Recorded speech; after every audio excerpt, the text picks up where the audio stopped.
만나면 좋은 친구 MBC.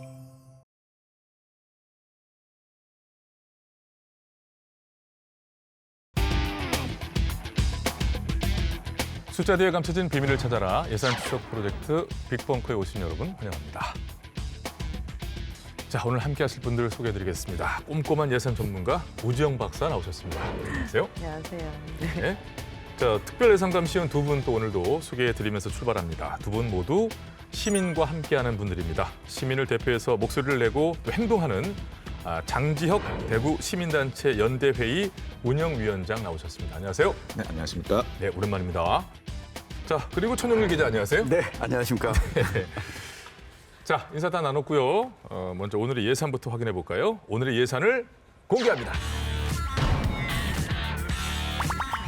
아하, 야, 이게 최초의 일입니다. 빅벙커를 하면서 숫자 대신 한글이 뜬 경우는 처음이에요. 통하였느냐? 아주 심오하다면 심오한 말일 수 있겠는데, 자, 과연 무엇을 뜻할까요? 오늘의 주제를 공개해드립니다. 대구 미래 50년을 준비할 그런 기회를 주셔서 거듭 감사의 말씀을 드립니다. 500만 평균의 무적지 개발 정도. 대구 군공항은 1936년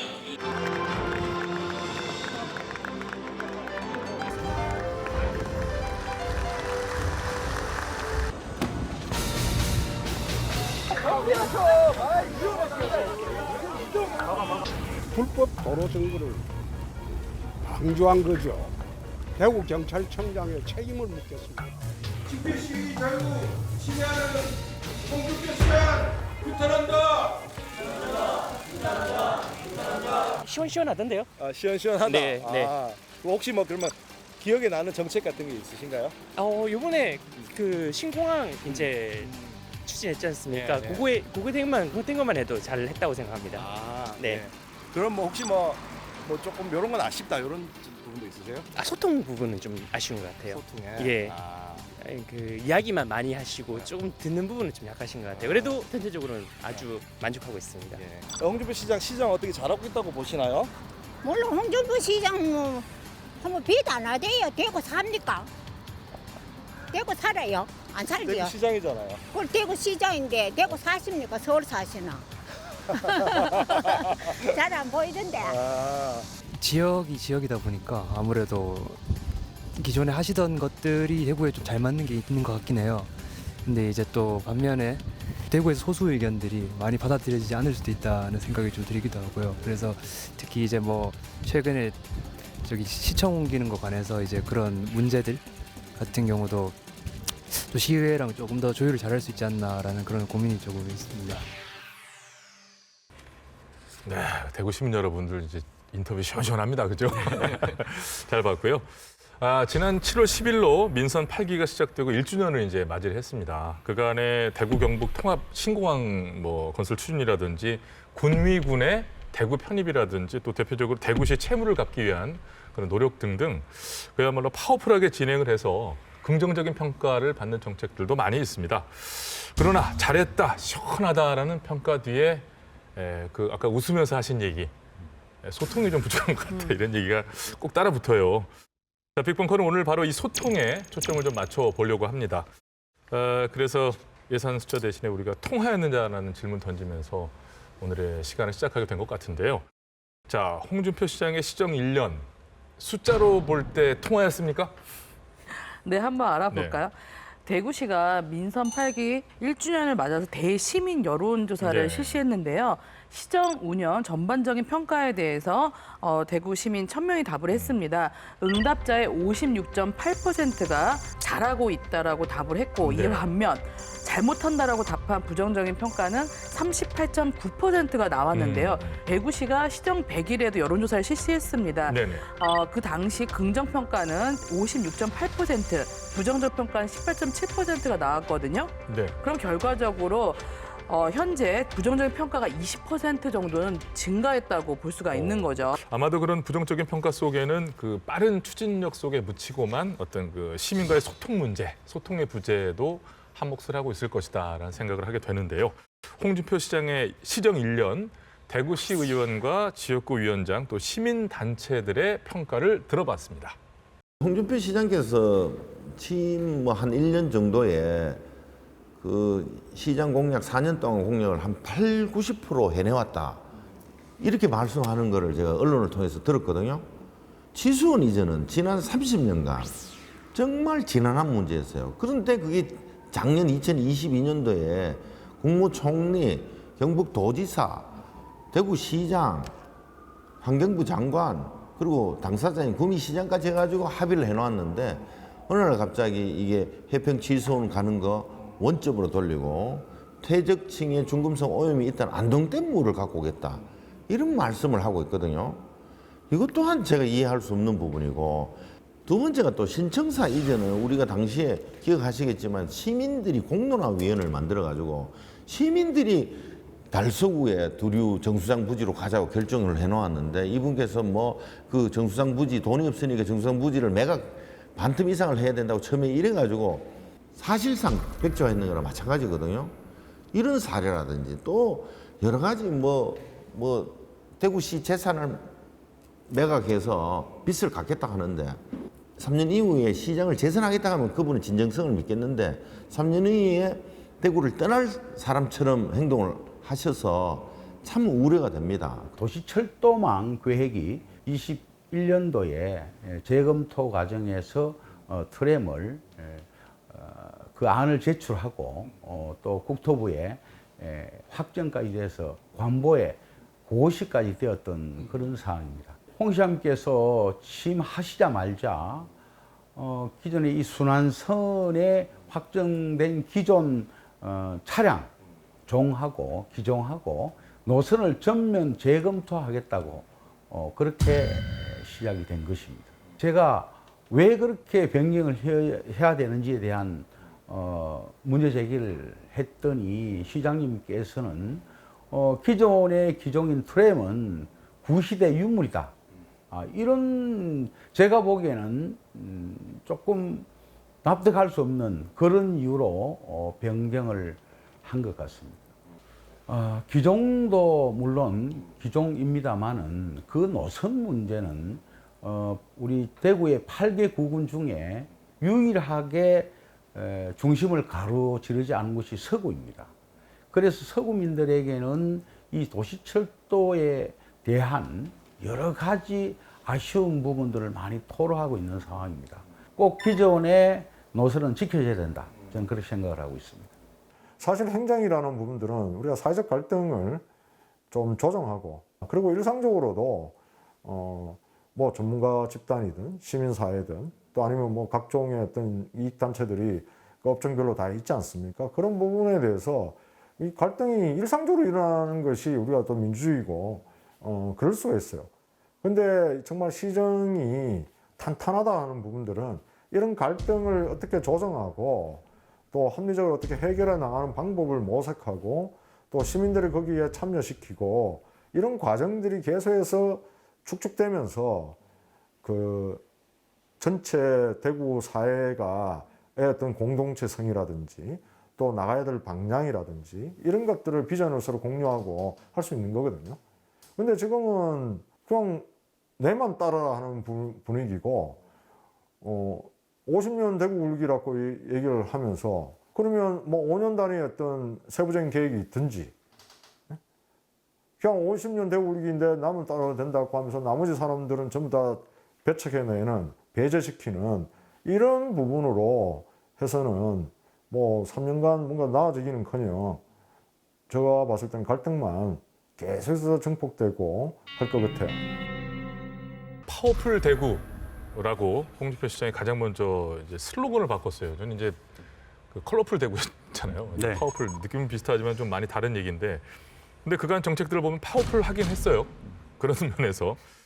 자, 파워풀하게 사라진 정책에는 어떤 것들이 있나요, 정 기자님? 네, 예, 홍준표 대구시장이 아마 가수 김국환 씨를 참 좋아할 것 같은데요. 접시를 깨트리자. 모든 정책들을 하나하나 던져서 깼는데 이 첫 번째가 이 코로나19를 겪으면서 시민들이 그토록 좀 바랬던 전임 시장이 결정했던 제2대구의료원 설립을 지금 전면 중단시켰습니다. 예산이 많이 든다는 이유였고요. 이 두 번째는 대구 신청사 이전과 관련해서도 사실상 논의가 전면 중단됐습니다. 애초에 예정됐던 부지보다 이걸 줄여서 나머지는 팔아서 추진하겠다라고 하니까 이 대구 시의원들이 이를 좀 반대하니 그러면 안 하겠다라고 지금 최종 통보를 또 해놓은 상황이고요. 앞서 김대현 대구 시의원이 언급한 것처럼 이 대구 서구의 트램 시범 도입 사업 역시도 이 폐기를 했습니다. 그리고 서구 주민들만 이렇게 한숨을 쉰 게 아니고 이 북구 주민들도 한숨을 쉬게 됐는데요. 이것도 신청사 이전과 연동돼 있는데 윤석열 대통령의 공약 중 하나였습니다. 경북도청 예터 여기에 문화예술 허브 단지를 조성하겠다 공약을 냈었는데 네. 이걸 달성군으로 또 이전하겠다 이 계획 변경을 했습니다. 가장 최근에는 뜬금없이 달성군 가창면을 대구 수성구에 편입하겠다라고 새로운 안을 냈다가 결국 이 대구시 의회에서 1대4로 부결나면서 중단이 되긴 했지만 호떡 뒤집듯이 새로운 정책들을 많이 내놨습니다. 그 달성군과는 또 협의가 안 된 상태에서 네. 추진됐다가 이렇게 됐다고 또 얘기를 들었던 것 같은데 그러니까 시민과의 소통 없이 일방적으로 예산이 삭감된 사안도 있죠. 네, 저희 빅벙커에서 이미 다룬 바가 있는데요. 그 도서관, 작은 도서관 기억하시죠? 네. 네, 부족한 도서관을 채우고 교육 및 돌봄 역할을 하던 작은 도서관 예산도 전액 삭감을 했었잖아요. 작은 도서관은 이제 도서 대출뿐만 아니라 다양한 프로그램 운영하면서 특히 우리 시민들이 가장 만족했던 게 돌봄 기능이거든요. 예. 이 돌봄 기능까지 작은 도서관 담당했었습니다. 이렇게 시민들의 이용 만족도가 높은 편인데 예산 삭감 기조 속에서 일괄 삭감된 바가 있죠. 뿐만 아니라 또 중요한 예산이 아이들 밥 먹는 예산 있잖아요. 학교 무상급식 네. 예산도 삭감이 됐습니다. 우리 홍준표 시장님이 학교 무상급식 시장은 부패 사각지대다 이렇게 딱 단정을 짓고 강도 높은 이제 학교급식 운영 실태 특정 감사를 실시했었는데요. 네. 대구시 감사위원회라고 있습니다. 이 위원회가 대구시 교육청과 함께 감사를 진행했어요. 근데 결과는 각각 달랐잖아요. 그렇죠. 네, 완전 달랐습니다. 얘기했던 대구시 얘기가. 감사위원회에서의 그 감사 지적 건수는 1,821개, 대구시 교육청에서 지적 건수는 221개로 차이가 커도 너무 컸죠. 이게 이제 뭐 네. 건수 한 걸 또 하고 막 이렇게 왜 그 숫자가 많아지는 네네. 그 이 구조가 건수만 있었잖아요. 봐도 뭔가가 네. 이렇게 의도가 있는 것 같은 게 딱 느껴지는데 사실 대구시 감사위원회는 감사의 독립성과 투명성을 개선하기 위해서 홍준표 시장이 도입한 정책인데 실제로는 홍준표 시장의 입맛에 맞는 감사 결과가 계속 도출되고 있어요. 그래서 예산 삭감의 도구, 논리로 활용되고 있는 게 아니라는 의견이 지금 나오고 있습니다. 감사위원회가. 실제. 맞습니다. 예. 부채 탕감이랑 큰 틀 안에 이제 들어가서 그렇게 된 것들이 굉장히 많이 있더라고요. 네. 자, 그거에 또 이어서 예산을 줄이겠다고 나선 정책 중에서 저희 빅벙커에서 다룬 또 얘기가 있어요. 사안이 바로 그 공공기관 통폐합 문제였는데요.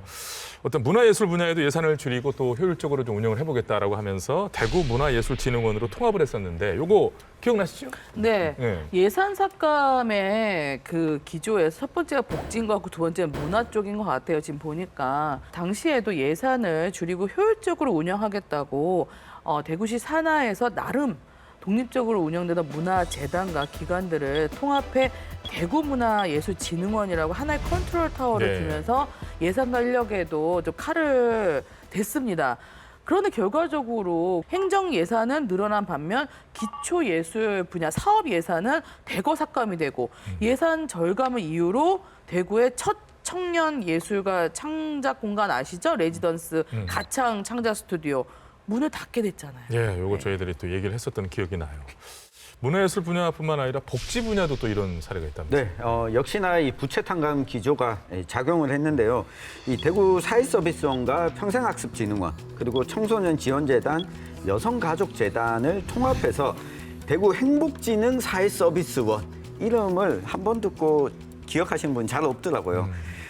이렇게 다양한 분야들을 모아서 이 통합을 했는데 사실 예산 절감 성과는 올해까지는 좀 나오기 어려울 걸로 보입니다. 뭐냐면 이렇게 통합을 해서 중복 업무를 줄이고 인력에 대한 절감을 통해서 예산을 아끼겠다라고 하는 거였는데 이게 일하고 있는 사람들마다 급여 체계가 다 달라요.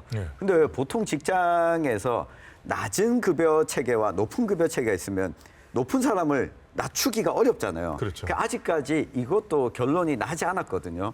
어쨌든 이 통합의 긍정적인 효과보다는 이 부정적인 이 전문성이 좀 떨어질 수 있다라고 하는 우려가 여전히 나오고 있습니다. 그러게 말이에요. 약간 좀 속도에 밀린 부분들이 좀 있지 않나. 네. 좀 아쉬운 부분들이 많이 보인다는 생각은 들어요. 이 모든 정책의 변화 앞에 붙는 말이 그러니까 소통 없이 라는 단어이기 때문에 더 큰 문제인 것 같은데 사실 오늘 빅벙커가 예산이 어떠한 숫자가 아닌 통하였느냐라는 이야기로 시작하는 것은 나름의 이유가 하나 더 있습니다. 대구시가 대구 MBC의 취재를 전면 거부하고 있기 때문인데요. 지금도 취재 거부인 상태 맞나요? 네, 지금도 대구 MBC 기자뿐만 아니라 이 편성 제작국에서도 이 대구시 취재를 못하고 있거든요.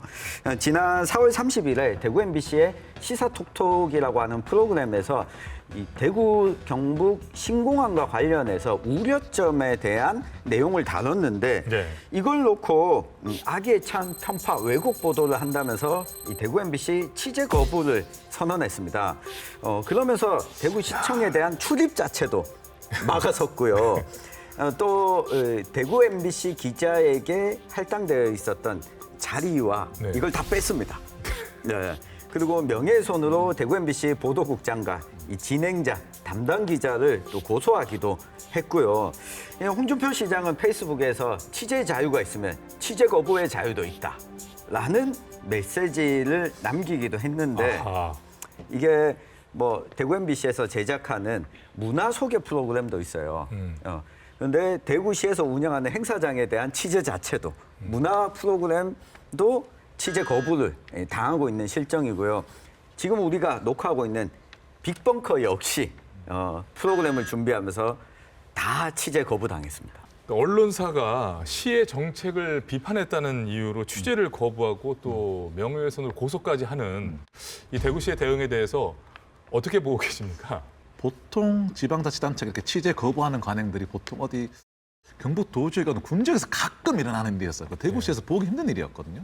그래서 좀 상당히 당혹스럽고 보통 이런 경우에는 언론중재위원회 제소를 하거나 아니면 이제 해명 보도나 반박 보도를 내잖아요. 그걸 통해서 서로 뭐 해명을 하거나 사실관계를 바로잡거나 이렇게 하는 것이 일반적인데 비판적인 보도를 한다는 이유 하나만으로 이렇게 취재 거부를 하는 건 그냥 언론의 입을 막아서 비판적인 목소리 듣지 않겠다. 난 내가 할 길 가겠다. 지금 이런 의지를 천명한 거로 보거든요. 시민들이 알 권리 따위 난 모르겠다. 나는 내가 하고 싶은 대로 가겠다. 이런 것을 보여주는 행보라고 볼 수 있습니다. 네, 이 홍준표 대구시장이 기자들이 질문을 하면 자주 하는 말들이 있습니다. 홍준표 어록인데, 그거 못된 질문이네. 네, 이런 메시지가 있고요.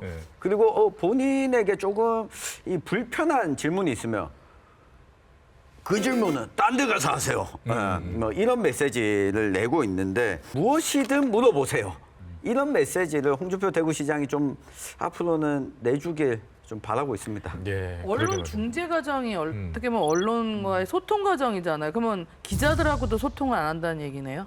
기자들하고 소통도 하긴 합니다. 네. 그 대구시청 기자실에 홍준표 시장님이 찾아오고 싶을 때 와서 이야기를 하고 홍보를 해야 되는데 네, 가십니다. 예, 하여튼 이런 부분들이 아무튼 좀 그 불통의 이미지를 갖게 하는 그런 것들이죠. 네, 그런 가운데 최근에 또 논란이 된 사건이 있었어요.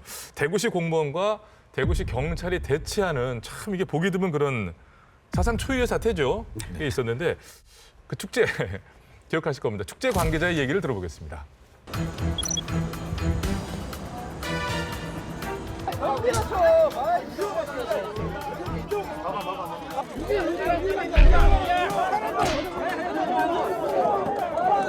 네, 대구 키오문화축제는 1회부터 10회까지는 동성로에서 계속 진행이 되어 왔었고요.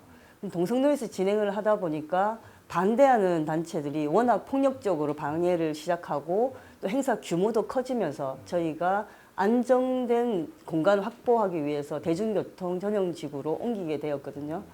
그래서 11회부터 올해까지 계속 대중교통전용지구에서 축제를 치러왔고 작년까지만 하더라도 대구시와 경찰의 협조 아래 굉장히 평화적이고 안정적으로 축제를 치러왔었는데 올해 갑자기 이제 공공성이 없다라는 이유로 버스를 우회시키지 않겠다 이렇게 공표를 함으로써 이 축제에 대해서 집회 신고를 마친 축제를 보호하기 위한 경찰과 그리고 도로를 점령하는 것은 안 된다라고 하는 대구시의 충돌을 했던 그런 이제 공권력의 충돌이 있었던 사건이었습니다.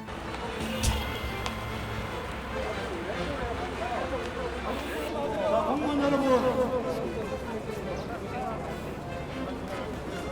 차량 방송에 협조해 주시기 바랍니다.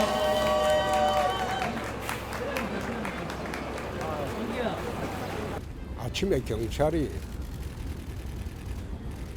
불법 도로 점거 시위를 보호하기 위해서 우리 공무원들을 밀치고 버스 통행권을 제한하고 불법 도로 점거하는 트럭은 진입시키는 행위는 이거는 불법 도로 점거를 방조한 거죠.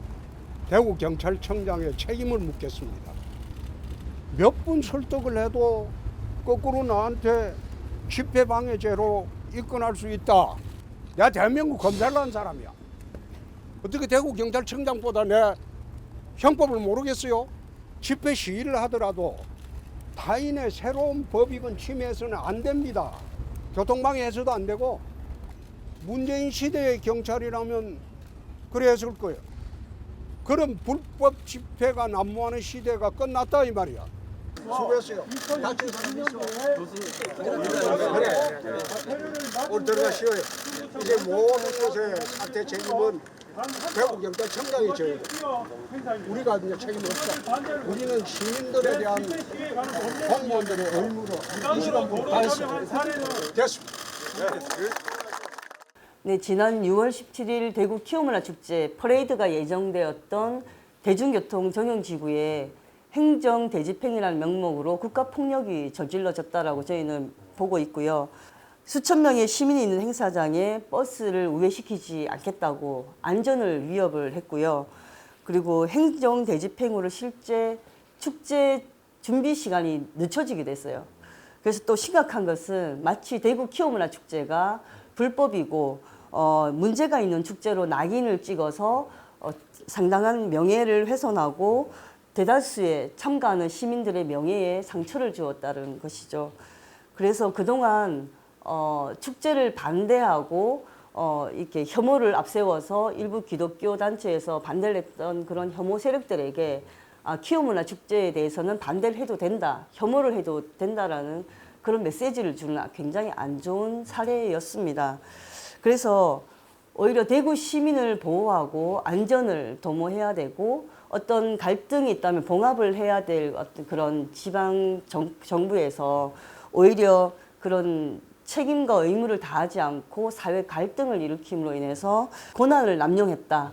이것을 저희들은 생각을 하고 있어서 이번에 키오문화 축제에 대해서 국가배상 청구를 이제 요구할 생각이고요. 그리고 대구 참여연대에서는 공무집행 방해죄를 물을 계획입니다.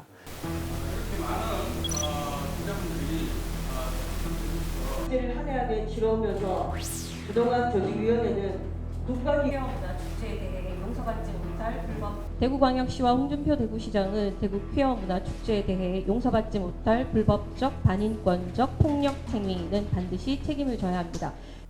사실은 시장이 해야 될 일은 이태원 참사도 있었으면은 많은 시민들이 모이는 집회나 행사가 안전하게 진행되도록 현장을 지휘해야 되지 않습니까? 경찰은 집회의 안정성을 위해서 공무를 집행하고 있는데 시장이 그걸 방해했다, 막았었다.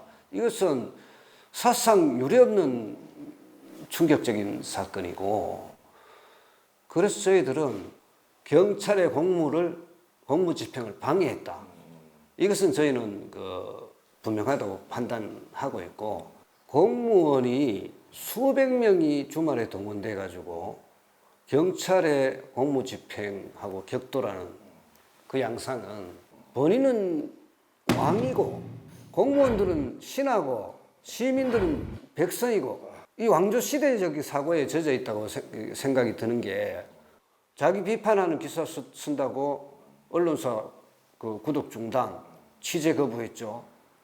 이번에 경찰하고 충돌하는 다음에는 경찰도 또 시청 출입을 금지시켰어요. 시청이 자기 사유물입니까? 지방자치시대 시장이 할 일이 아니지 않습니까? 그런 점에서 굉장히 대구시정은 퇴행하고 있고 홍준표 시장은 폭주하고 있다. 그래서 퇴행과 폭주의 일년이었다. 이렇게 결론적으로 말씀드릴 수 있습니다. 뭐 전국적으로 언론에 뭐 대서특필된 사건이었고 떠들썩했었습니다. 이게 굉장히 오래된 축제예요. 15년째 이어지고 있는 대구 퀴어 문화축제인데 그 현장에 경찰과 대구시 공무원직 상당수가 거의 뭐 충돌을 했다고 할 수 있는 그런 상황이었어요. 네. 뭐 사실상 같은 공무원들끼리 충돌한 상황이었는데요. 이 대구시는 이 불법 도로 점용이라면서 이 퀴어 문화축제 차량 진입을 막아서기 위해서 이 공무원들이 나오게 된 건데요. 이 경찰 쪽에서는 시민의 안전, 다수의 사람들이 참여하기 때문에 이 버스도 우회해달라라고 요청을 했었는데 이걸 대구시가 받아들이지 않은 겁니다. 이 축제는 예정대로 진행이 됐지만 당일에도 큰 충돌이 있었고 이후에도 이 논란은 계속 이어지고 있습니다. 그러니까 집회 시위에 관한 법률을 보면요, 집회는 허가제가 아니라 신고제잖아요. 네. 근데 이때 이제 일부 기독교 단체 상인들이 낸 그 집회 금지 가처분 신청이 또 법원에서 기각된 상황이었어요. 지자체에서 도로 점용 허가를 근거로 집회를 막아선다는 거는 헌법과 법률이 보장되고 있는 집회의 자유를 침해하는 소지가 있어 보이거든요. 예. 그리고 이와 관련해서 대법원에서도 이미 사전 신고된 집회를 도로 점용 허가를 받지 않았다고 해서 방해할 권리는 없다는 판례를 내린 바가 있습니다. 그리고 또 한 가지는 이 대구경찰청장이 이 단독 판단을 해서 이 집회 시위를 보장한 것이 아니고요.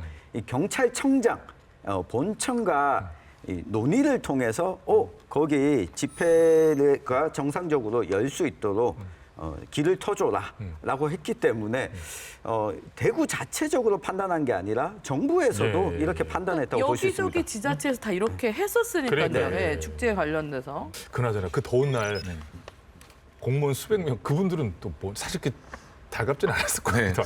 그래서 대구에는 공무원 노조에서는 홍준표 시장한테 홍소조 차별을 멈추고 그 법원 결정에 따라 퀴어 축제 협력 가서 요구하게 했는데요. 사실 제가 그 현장에 있었습니다. 현장에 있었는데 공무원들도 주말에 쉬고 싶은 마음, 사실 앞에 서신 분들 말고 뒤에 서신 분들은 우리가 왜 여기 나왔냐 이런 표정도 좀 있었어요. 심지어 제가 경찰한테도 물어봤어요. 아이고 평상시보다 경찰이 더 많이 투입된 것 같다. 그러니까 다른 지역에서 오신 경찰님. 아 그러게 홍 시장님 때문에 우리가 여기까지 주말에 대구까지 다 경찰이 와서 지금 일을 해야 되니까 우리도 힘들다. 그러니까 실제로는 단순히 대구시청 공무원뿐만 아니라 거기에 투입된 경찰들조차도 좀 힘든 이런 일이 벌어졌거든요.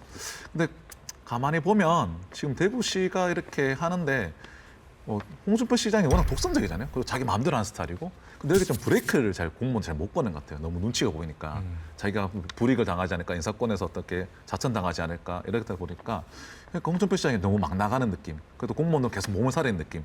그런 느낌 좀 강하게 받고 있습니다. 근데 공교롭게도 또 대구시의 그 행정 대집행이라는 것 이후에 엿새 뒤인가요? 23일에 대구경찰청이 대구시청을 압수수색을 했어요. 홍 시장은 이제 이를 두고 즉각 보복 수사다, 경찰이 아니라 깡패다, 뭐 이런 얘기를 했는데 이게 어떤 내용으로 이게 수색을 한 거예요? 이게 조금 사전에 어떤 일들이 있었는데요. 올해 2월 22일 날 대구참여연대가 홍준표 시장과 대구시 유튜브 담당 공무원을 선거법 위반 혐의로 제가 고발을 했었거든요. 그 내용이 뭐냐면 대구시 유튜브 담당자가 경우에는 홍준표 시장 취임 후에 대구시장에 대한 홍보를 하는 게 아니라 홍준표 시장을 계속 홍보를 한 것이 시작. 개인적인 홍보를 했던 거고, 그래서 어떤 대구시 소셜미디어의 운영 목적을 벗어나고 공무원의 어떤 정치적 중립 의무를 위반했다. 이런 내용이 하나 있었고, 홍준표 시장 같은 경우에는 대구시 유튜브뿐만 아니라 홍준표 시장 유튜브로 홍카콜라 이렇게 있지 않습니까?